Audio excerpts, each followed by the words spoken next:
Дискат тут також, якщо то зовсім немає ніякої практики, відбуває читання передач, немає такої спільної, тобто вона значно більш поширена, через терміни, то значно більш доступна для вживання. Але я не скажу, що навіть звичайно полиця, що на основному читанні. Так, пасивно, тобто вона перевірює. Дуже я прошу студентів, якщо не прошу, що українську вчили. Так, хотів нас запитати.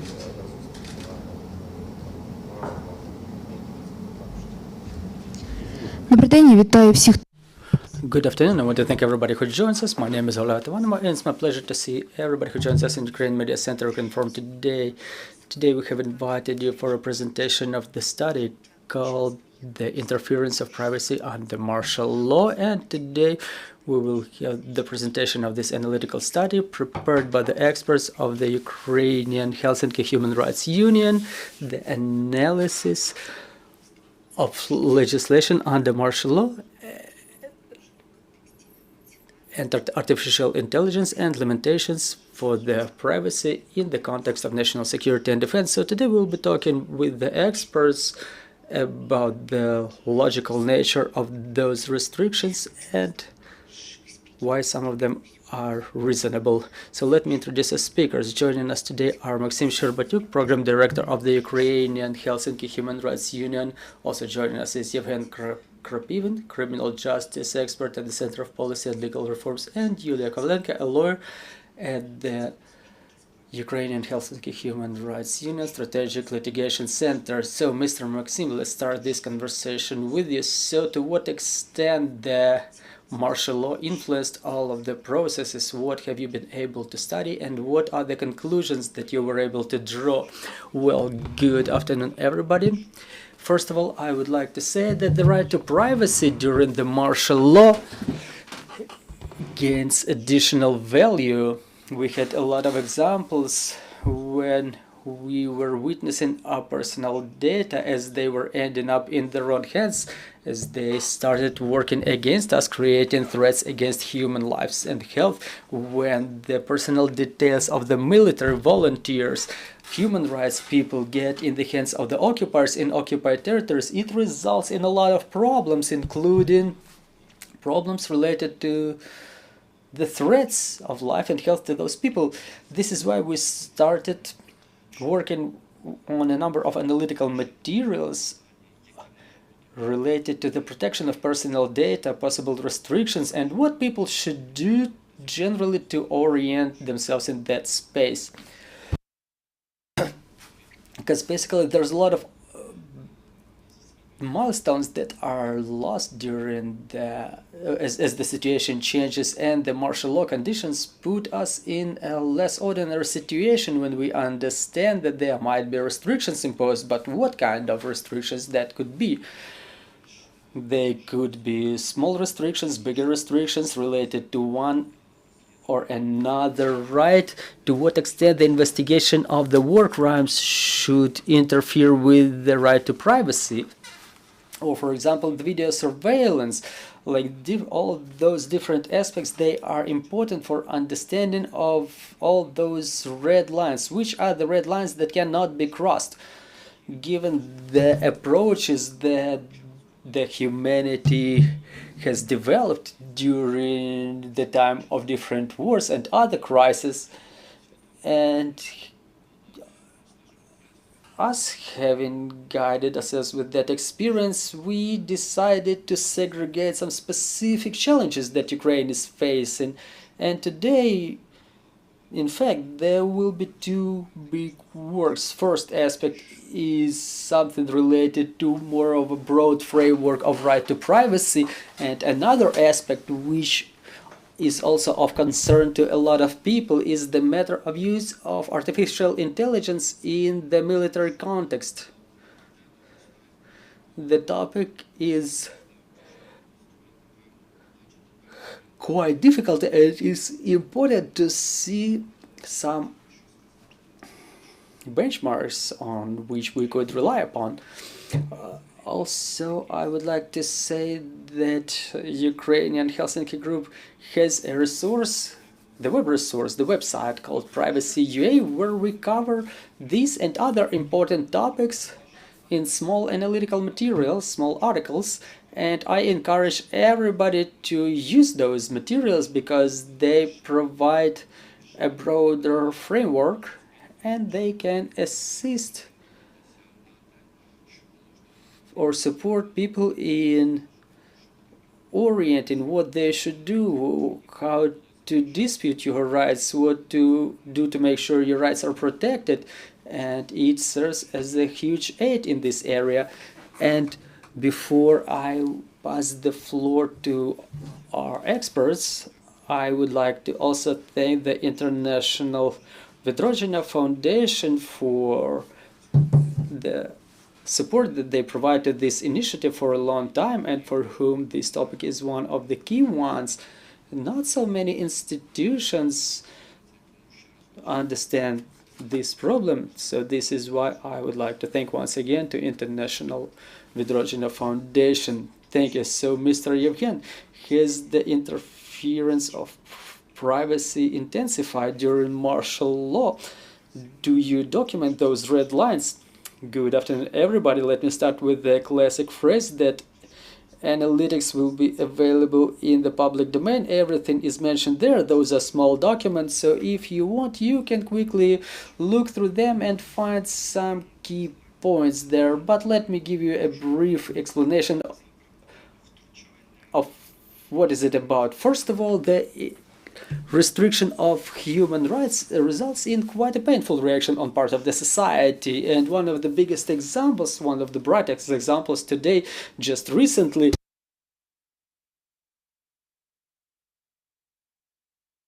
Ukraine has renewed its derogation on the European Convention on the Human Rights, in fact reducing this number of restrictions that was mentioned in the previous notification that was made during the first days of March 2022 after the beginning of the full-scale invasion of the Russian forces.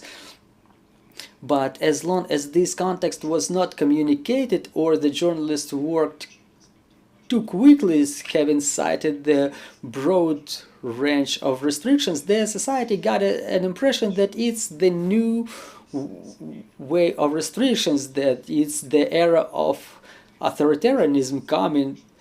So those were the comments we could read online. For us as legal experts, it was surprising, because if you really explain the context, it would not result in such an impression, because it's quite normal that the martial law conditions contemplate that certain extraordinary circumstances may be imposed which are different from normal procedures. And as the Constitution contemplates relevant restrictions, in the same way that there is a law on martial law that contains the list of restrictions of human rights that can be imposed during the martial law. And the order of the president on the imposition of the martial law and its continuation, they all contain those lists of restrictions, including restriction of privacy that we're discussing now. They're all coordinated with Constitution. They are all in accord with the Convention on Protection of Rights and Freedoms of People's Rights and Freedoms, and Ukraine entered into a derogation.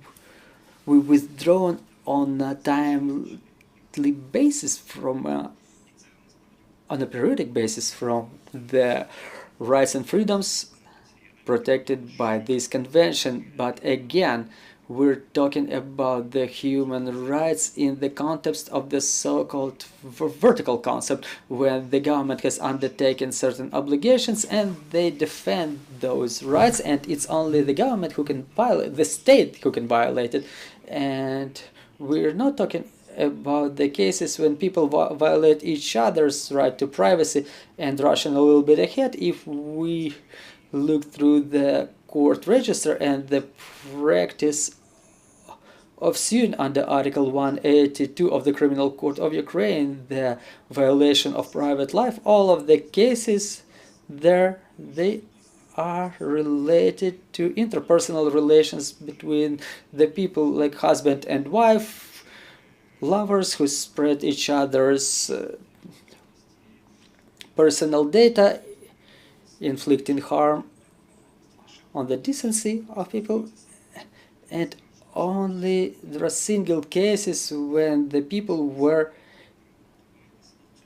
suing the state for the violation of their private life by its representatives. This is why we set a task for us to understand the list of those restrictions. To what extent is it critical? To what extent is it sensitive for the population, to the citizens? And the answer is neutral. We don't have enough data to talk about some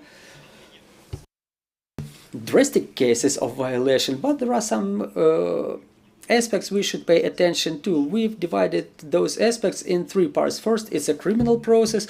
It's the most invasive, the strongest legal procedure during which the rights and freedoms of the people are restricted.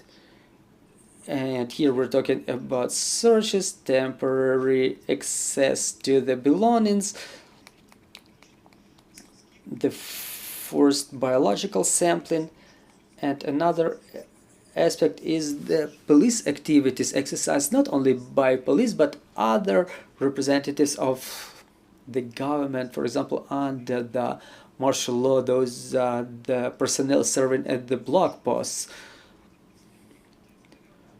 including the representatives of voluntary formation of the territorial communities, which are not the government body, but they have some delegated authorities according to the law on national resistance. And the third aspect is the tendency which is the most visible within the last couple of years, everything related to public video surveillance and the way Ukraine not only guesses but repeats the errors or follows the existing trends a little bit belatedly, when in Europe and in the United States this system grows uncontrollably, thus excessively restricting the rights and freedoms of the citizens. Well, I don't have a presentation, so I'm not going to tire you with figures or detailed descriptions, but let me list the problems in all those blocks. Well, talking about the criminal proceedings, as you remember, in spring 2022, there was quite an active work in the parliament in terms of legislative regulation. And talking about criminal code, a lot of amendments were adopted within the first month, and their quality respectively is being still criticized. Some of them were vetoed by the President of Ukraine immediately, some of them were changed afterwards. And in year 23, everything related to the term of detention that was extended from 72 hours up to several weeks, those amendments were made to that article a number of times, but then it was brought into compliance with the Constitution, Article 29, which says that it's only 72 hours even during the martial law, because not all of the rights and freedoms of people can be restricted during the martial law, because Constitution contains quite a strict regulation about emergencies. In the general theory of human rights, there are two rights that cannot be restricted: the protection of slavery and protection of torture. Other rights, including rights to life, so military duty, it obviously contemplates that right to life is put under risk, and it's a legitimate restriction. But in Ukrainian constitution there is a broader list of restrictions, and the reasons for detention can be expanded, but the term of detention cannot be extended. So again, there were amendments to the article of criminal code that contemplates certain exceptions from the rules, specific procedures related to the martial law, and the total goal of this article is to ensure the integrity of the justice, including pre-court investigation, if in case of any conditions, under any conditions, the territory ends up in a gray zone, or for example there are no 3 judges to consider a case. So it was quite actual during the first days of the full-scale invasion, and now it still remains present for the regions along the front lines and along the borders, because there frequently the changes are happening to the judges, to their location, and those changes, they contemplate specific standards when the prosecutor can undertake the functions of the pre-court judge, pre-court investigation judge. I've mentioned that searches, for example, the searches are filed by the investigative judge. Also talking about the detention and custody, based on the general rules, the investigator prepares the report, then he goes to the investigative judge, they consider the matter of intrusion of privacy, and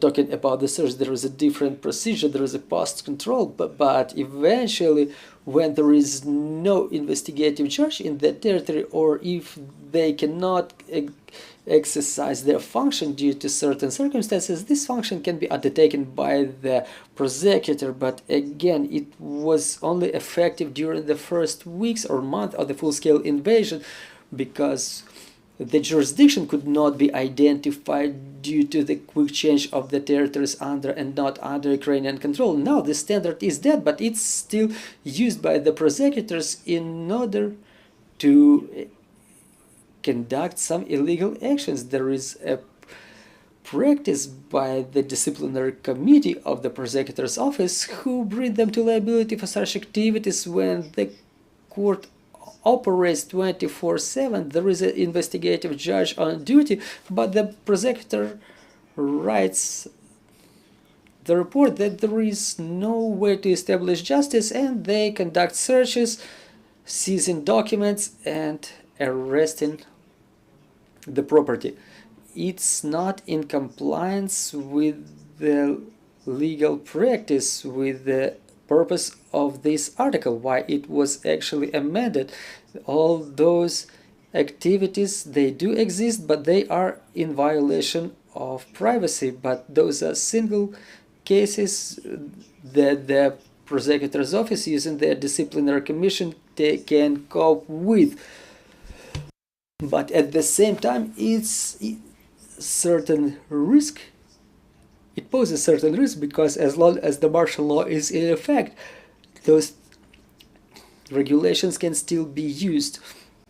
This is why such restrictions, they still exist, and they should be kept track of. And as a recommendation, it's not only about the right to privacy, it's about all of the cases of undertaking this function by the prosecutor. We need the prosecutor office to publish information about such cases. Again, those are single cases that can be communicated to the society, like, yes, this case has happened, and if people were not familiar with the legal procedure, they had no advocate to protect them, through the public mechanism, their rights and freedoms still can be protected. But talking about the police activities, we know there are blog posts, and on top of the blog posts there are expanded authorities in terms of some checks, like check of the phones in the railway stations or places of mass concentration of citizens, like stopping citizens in blog posts or beyond blog posts to verify their personal details. And it does not constitute any broader list of reasons for such a short-term detention or superficial inspection, like a preventive measure that is not being understood by all of the experts, because the law says one thing, the Supreme Court tries to construe it in a different way, but basically it all boils down is when people demonstrate what they have in the trunk of their car or in their backpack, in their pockets, without tactile contact by the policeman. So they're not being searched, they just demonstrate, because in order to have it conducted by the police, they should have the court sanctions for that, or at least a note of suspicion.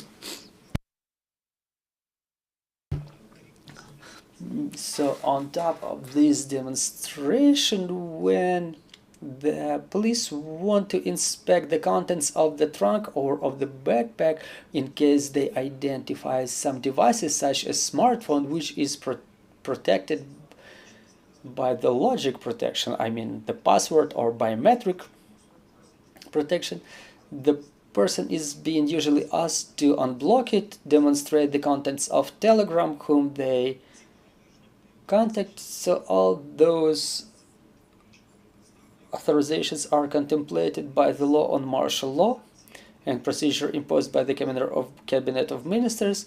But again, it's a sharp edge between something that persons provide for inspection voluntarily, and when people do not want to demonstrate some pieces of their or some parts of their personal life, but they are forced to do this in front of the police. But again, under martial law, to prevent the collaboration activities, the sabotage activities, to prevent the activities of the characters calling for fire, it's all reasonable and logical. But from the point of view of privacy intrusion, you know, it raises a lot of questions. Because now it's justified by some noble goal, but again, as a recommendation, there's a general recommendation that even existed before the martial law. In the Western world, specifically in America, there are so-called standard operating procedures, the algorithms, that define very standardized activities, such as related to the detention, inspection of ID, inspection of contents of the backpacks, trucks, and detention like criminal proceedings and so on and so forth. In 2016, there were attempts to implement SOPs in Ukrainian police, but it did not yield any positive results.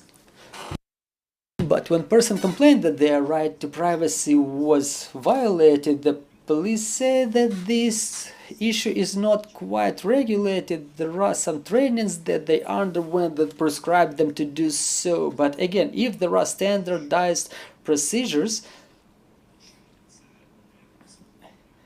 it does not undermine the efficiency of this process. It will be of a better efficiency to both policemen and the civilians, you know, who complained the policemen to be like werewolves, wearing insignia, and so on and so forth. And it may also result in unjustified and unreasonable accusations that may result in illegal liability borne by the police.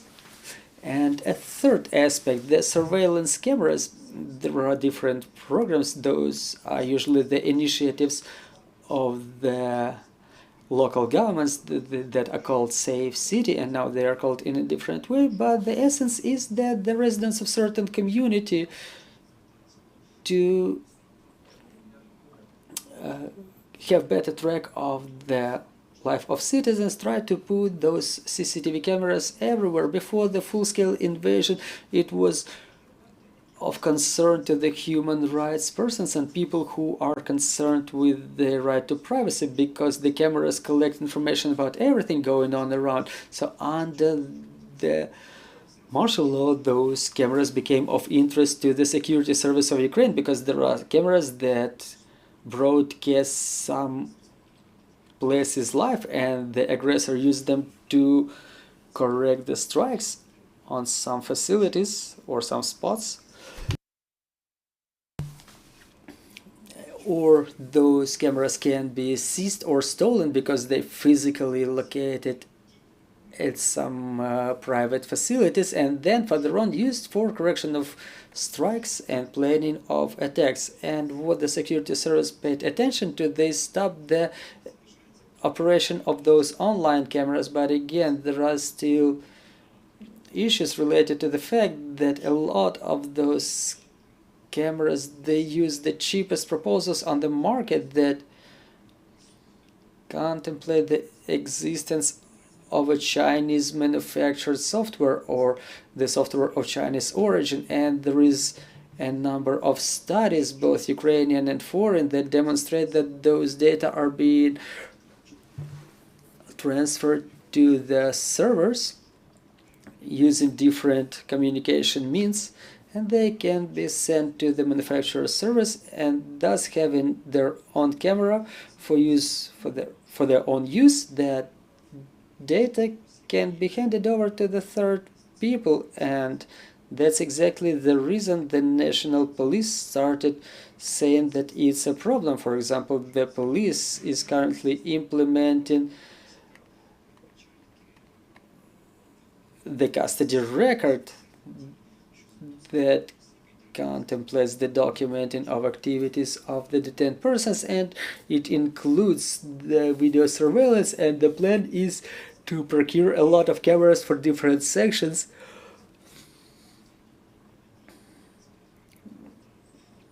because previously they contained some unreliable software. But again, I'm talking about some spheres where a state can be responsible, somewhere it's the local governments that integrate the cameras to the system. You know, legal regulation here is quite weak. There is no law that would straightforward regulate this.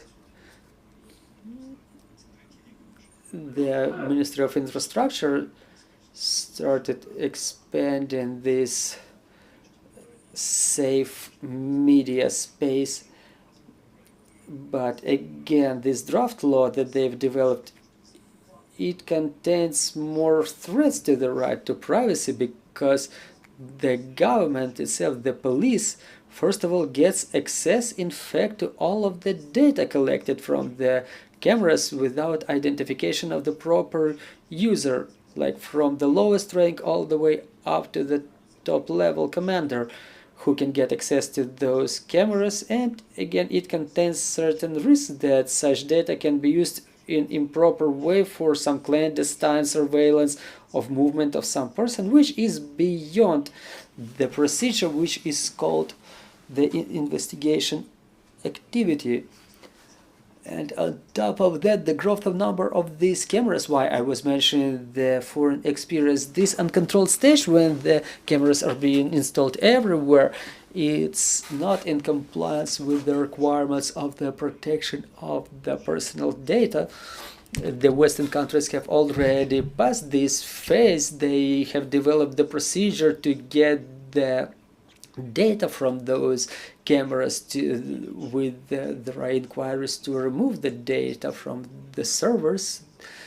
And there are also procedures involving an AI that can process the data from those cameras, and there are already cases like this in the West. My colleague can tell you more about the problems of the artificial intelligence in the context of the right to privacy. Just let me mention that during this regulation, those aspects should be regulated too, and they should be in compliance with the experience that already exists. And the last thing, the personal data, because personal data is the cornerstone of everything here, and Ukraine is undergoing harmonization of its legislation to IQQ monitor of EU, the privacy laws of EU. And in terms of privacy, European legislation is very well detailed. There is GDPR, General Data Protection Regulation on the Act on Protection of Personal Data, which has no equivalent in Ukraine. In Ukraine, there is a law on protection of the personal data, but it's obsolete in a number of aspects.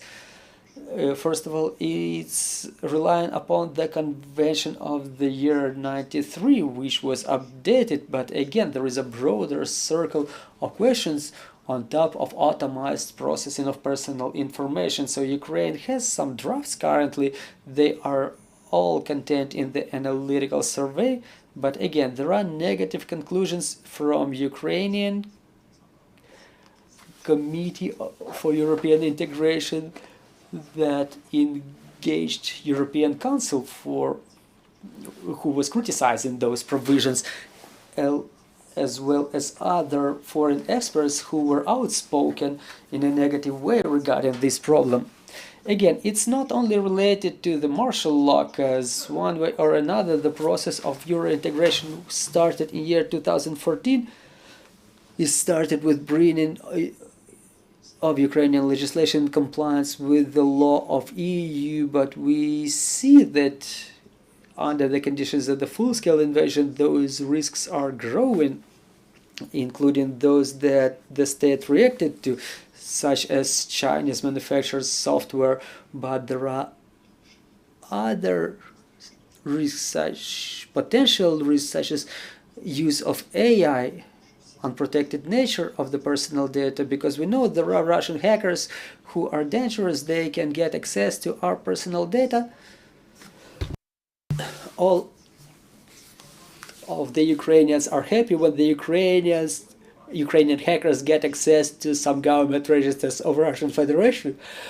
But again, it only demonstrates how dangerous this field is, and the state is supposed to set the rules based on which the personal information is being collected, analyzed, and disseminated.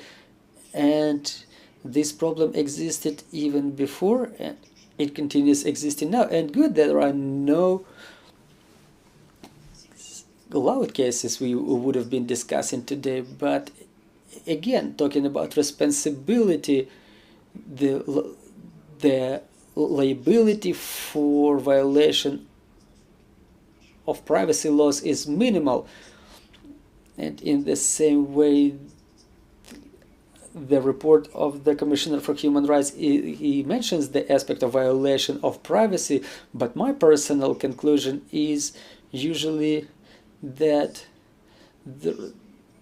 there is no clear realization, there is no clear awareness of the limits of the privacy, and this is why people allow their privacy to be violated. Should we have more awareness campaign that there is criminal liability for illegal, for example, collection of personal data? Probably in that case we would have had more complaints, and we could analyze more complaints in this practice. So far it's minimal, and it's all described in the analytical note. Thank you for having me. Thank you, Mr. Yevhen. If I made just a small remark, what's important is to have the efficient mechanism for protection of personal data. When people understand that theoretically there is such an opportunity to protect your personal data. Now Ukraine is facing the situation when this mechanism just does not exist, and because of that there is no some significant motivation. When you understand, when there is no proper mechanism in place which would allow you protecting your rights, and on top of that there is no government authority that would be working actively in this area. Thank you very much, Yulia. So let's proceed to the artificial intelligence and privacy intrusion. To what extent those notions interfere? Is it true that using AI the human rights can be violated? Thank you for this opportunity to give you more explanation about the artificial intelligence and human rights. Well, I have to emphasize that currently we're facing a lot of application of AI in our everyday lives.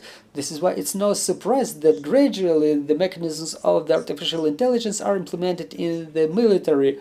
It's worth also mentioning that the use of AI technologies does not only violate the matter of privacy, but also other fundamental human rights and freedoms. We need to highlight it that on the national level, on international level, and supranational level, on the level of some international organizations, there are attempts to regulate the matter of AI application in general, and there are also some attempts to provide recommendations to formulate provisions on the use and application of the AI in the military. We could mention the recommendations of OECD. That was the first regulation that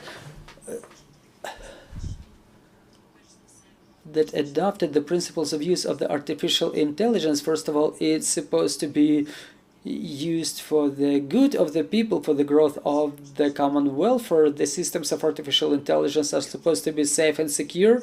There should be always a control on side of the operator or developer to make sure that this system is reliable. Does it contemplate a reaction to the risks that can arise in process of its functioning? Also, it's a matter of liabilities. Who's responsible for proper operation of this or that system? And the key aspect is that any artificial intelligence system is supposed to be used and should be in compliance with such principles as compliance with the democratic values, fundamental human rights, and the rule of law. Recently, the European Parliament adopted the law on artificial intelligence that will come in effect in European Union. That's the first legislation in the world that to a certain extent regulates the use of the artificial intelligence. It implements so-called horizontal approach. It's presumed that it will cover all of the industries and areas, but the matter of application of AI in the military is not covered with this regulation. This is a peculiarity of the legislative work of the European Union, but again, it proposes to divide the AI systems by risk degrees or risk grades, such as, for example, something that is used in everyday life like ChatGPT, but there are other systems that pose more risk, and there are so-called prohibited practices such as mass video surveillance in real time. And at the same time, simultaneously with the adoption of this law on AI, there was the text published by the Framework Convention of the European Council on AI, which regulates the application of AI in public sphere and private sphere. Well, the regulation in private sphere is left at the discretion of each national government. And when we talk about the application of AI in the context of national defense, well, it's not regulated and it's left at the discretion of the national governments. Again, they're supposed to use the AI systems adhering to the fundamental rules of the use of AI. And when we talk about the application of AI systems in everyday life, use of these systems may result in violation of this or those fundamental human rights. And even regardless of the advantages provided by the technology, we may say that their use might violate the freedom of speech, the freedom and the privacy. And if we talk about the use of AI in the military, it's used for repelling the armed aggression mostly, and such AI that can be used in the military, it should be in compliance with the international humanitarian law, at the same time compliant with the fundamental principles that ensure the compliance with the human rights. And if we talk about the use of AI in the military, it's important to comply with the basic principles of international humanitarian law, the principle of proportionality during attacks when we talk about the AI-equipped weapon systems, and the principles of discerning military and civilian facilities. Even during development of the new arms, the discretion of the belligerent parties is not indefinite, and it's subject to certain restrictions. For example, the attacks of mass destruction, using the mass destruction weapons, or the use of weapons that may result in excessive suffering and mass death. And when we talk about the use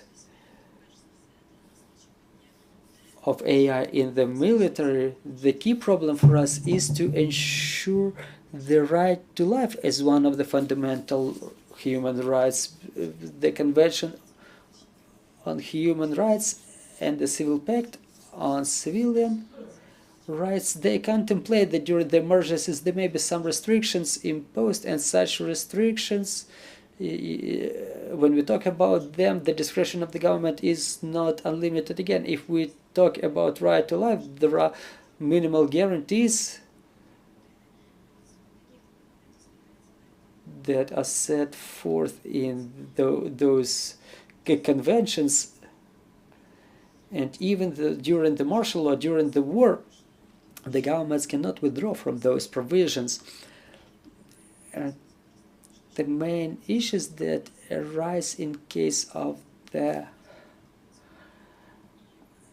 use of AI, they are related to the use of autonomous weapons, the lethal autonomous weapons, the weapons that are capable of identifying the targets based on special algorithms by themselves without human input. And in this aspect,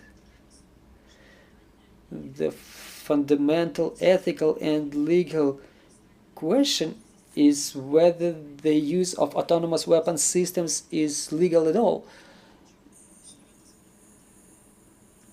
And the main question emphasized by the international community is that the use of autonomous weapons should still be under the control of the human. So the decision to inflict the lethal damage should be undertaken by a human eventually. If we talk about development and manufacturing of new equipment, it's important to emphasize the prohibition of torture and suffering. All of such weapon systems, they should be in compliance with this prohibition. It's set forth in the international humanitarian law, and it correlates with other provisions of international humanitarian law that are set forth in all 4 Geneva Conventions, because all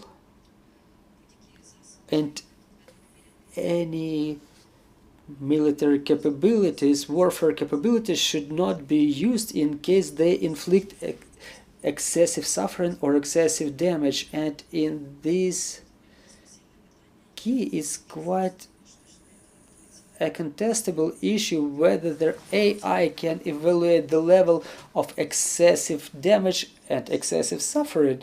And here we're getting back to this issue that the control of the AI-operated weapon systems should be exercised by human operators. Also, in the context of implementation and development of AI systems, it's important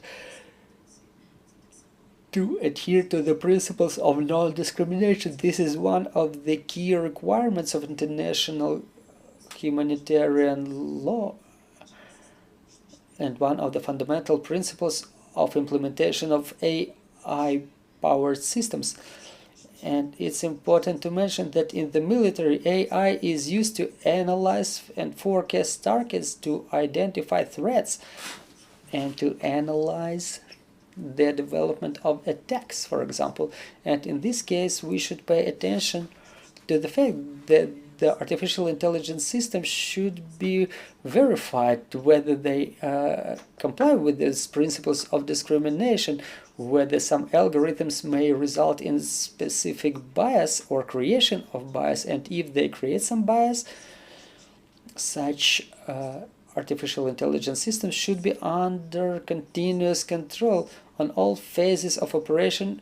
These systems should be controlled in order to identify and prevent discrimination aspects. Getting back to the AI-powered weapon systems, we need to remember that any weapons, they should assess the proportionality of attacks, whether there will be the weapon advantage over the harm inflicted by the effect of that weapon. And again, there is a question whether AI-powered systems are capable of evaluating potential harm that would be inflicted and to forecast whether the use of such weapon systems would not result in a discriminatory attack. And the key issue that can be related to the use of artificial intelligence and use of artificial intelligence in the military is the right to privacy and right to protection of personal data. In this aspect, it's worth mentioning that the interests of national security may serve as a ground for restriction of privacy, but the discretion of the state is not unlimited.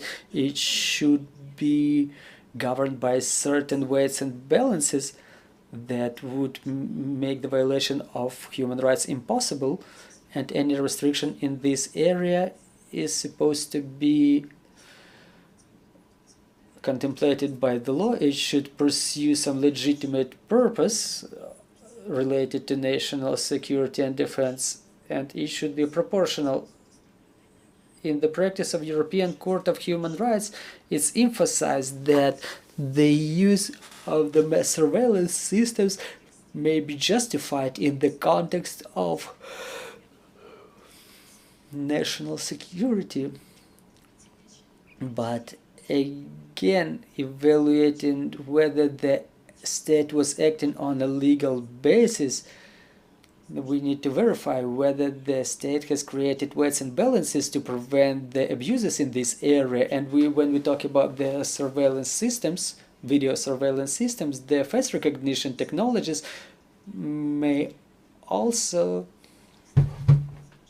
be in violation of the privacy, depending on whether there were guarantees contemplated to protect the citizens and whether the state was acting on a legal basis and whether such guarantees and mechanisms were created to protect the rights of the persons and to prevent the abuses in this field.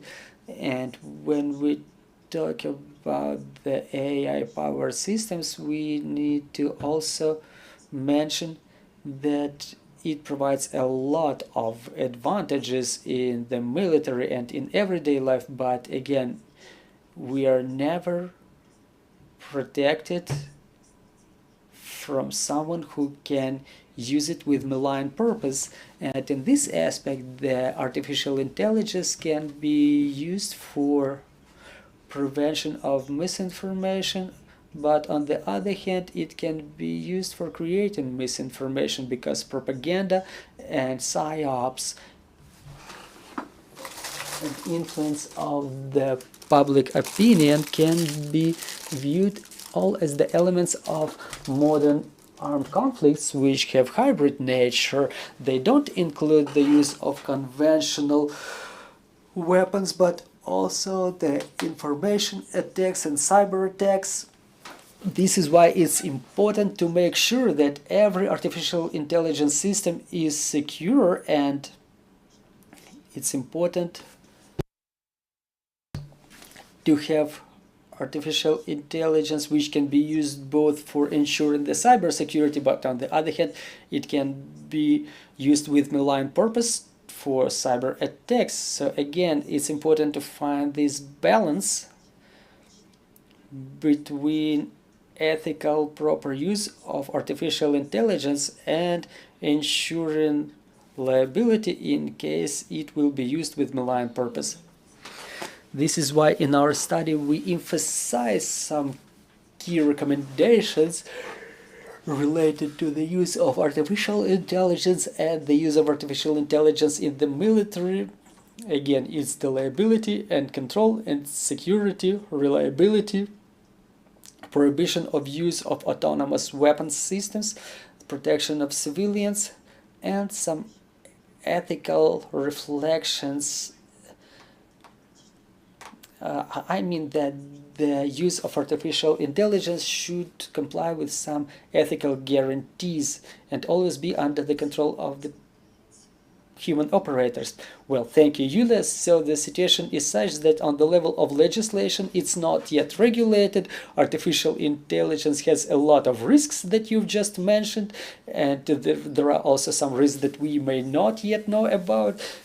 Some potential challenges that we are about to face, and again, we cannot even start talking about liability because at the level of legislation, it's not yet implemented. Is it? Do I understand it correctly?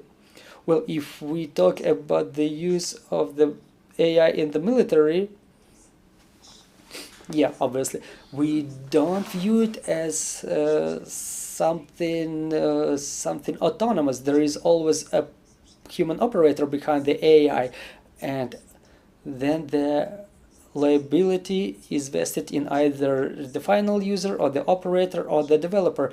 If we check the international humanitarian law, the military command is in charge of planning, and if any attack results in violation of international humanitarian law, it may entail liability by the command who was planning this attack and who were supposed to cancel this attack in case they understand that such attack would result in unproportional results. Also, there is a liability on part of the operator who uses the weapon system to make sure they comply with international humanitarian law, to make sure that it's the same type of equipment as everything else, and it has all those standards of international humanitarian law used for it.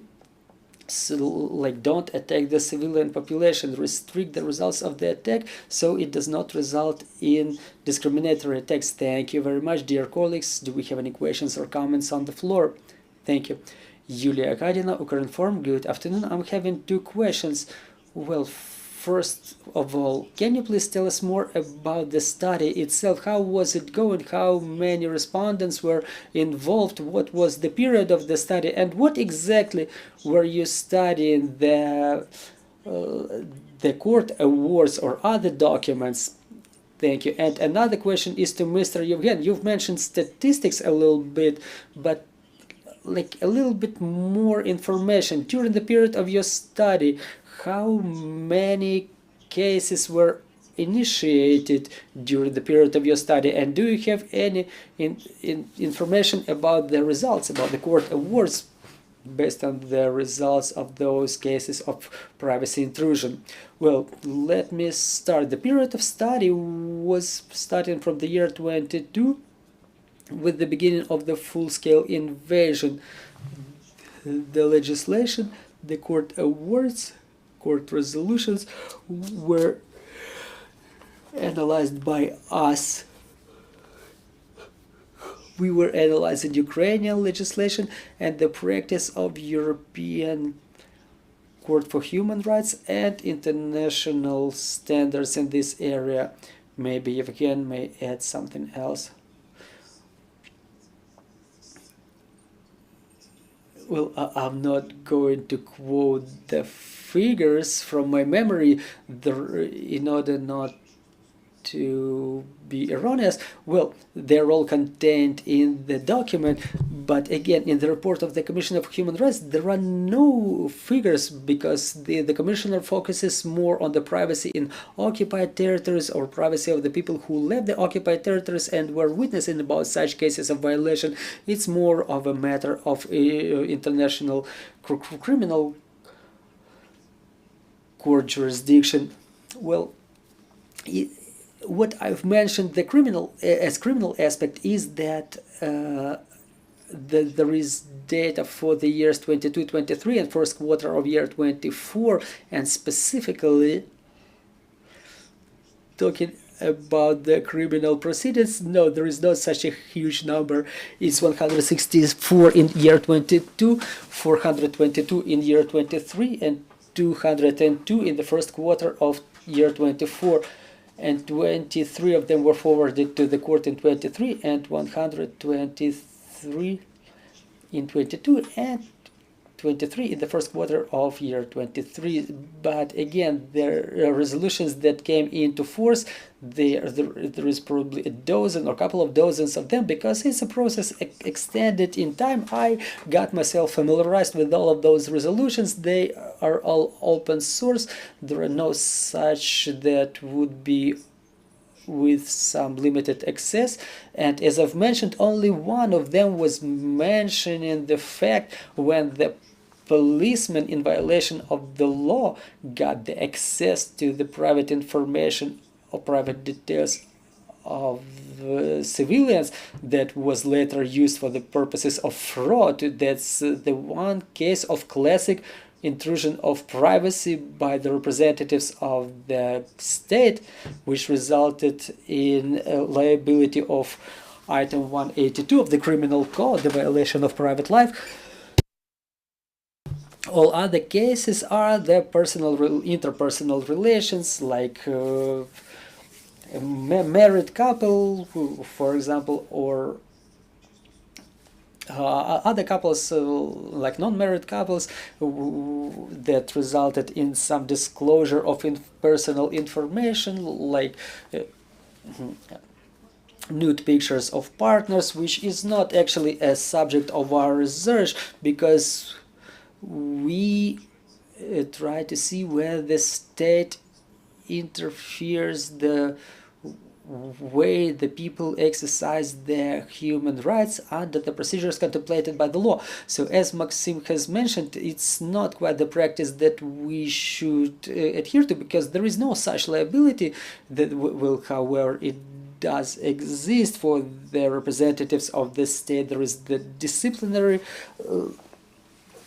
liability, but again, people are not quite aware. They do not possess specific knowledge where to go, where to apply, whom to report based on the fact of the violation of your privacy. Again, this sphere is only described by the cases that are available in the public space rather than by statistics. That is quite imaginary, and they do not allow us to assert that right to privacy is violated to a certain extent. Thank you very much. Dear friends, do we have any more questions? If we do not, I would like to thank our speakers for their comprehensive study, for the great job they've done, and for that analysis. Thank you very much. Thank you for your interest to this topic. We'll continue working together for our victory. Thanks everybody. See you shortly. Запрошуємо на каву.